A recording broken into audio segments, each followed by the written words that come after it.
I mean, I think that's one of the most amazing things about this election. This is the first election campaign I can remember where the Democrats have actually got into the campaign with a significant advantage over the Republicans on the foreign affairs issue. And that's, as we've seen in the campaign, that's been a big advantage to Obama. I mean, he's been able to point to the fact that he's bringing America's sons and daughters home from two wars. He's been able to demonstrate the fact that he's successfully sort of killed and brought bin Laden to the ultimate justice. And when the Republicans have tried to attack, as we've seen on an issue like Benghazi, those attacks just haven't cut through, because now, for the first time, Obama has put the Democrats in a place where they own foreign affairs and security as a domestic issue.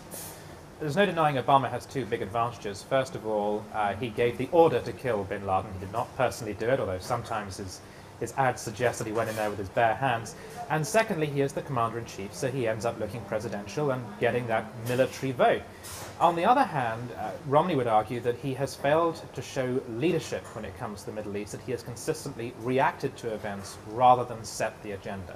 I would say, for example, that he has not been as close to Israel as one would like. He's not visited Israel once during his presidency. He only went there in 2008 on a campaign tour. We still don't know what happened in Benghazi. We still don't know what the administration's reaction was, or if it was correct, or if, dare I say it, it was manipulated for electoral reasons.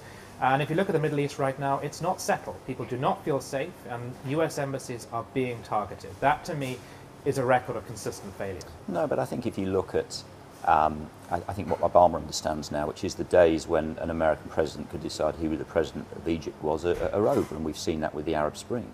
And you know, Mitt Romney, actually, as we saw in the second debate, in the final debate, has actually been all over the map in terms of foreign policy. In fact, he doesn't actually understand the map.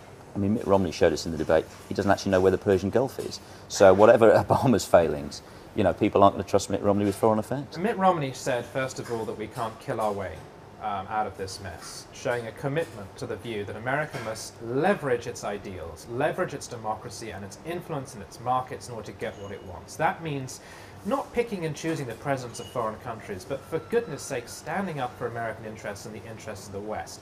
And that would mean, first of all, targeting China as a currency manipulator, but secondly, revisiting the Atlantic Alliance. You know, we as British commentators should be pretty annoyed with how Obama has treated us, taking the busted Churchill out of the White House, you know, mistreating Gordon Brown when he visited America in the late noughties.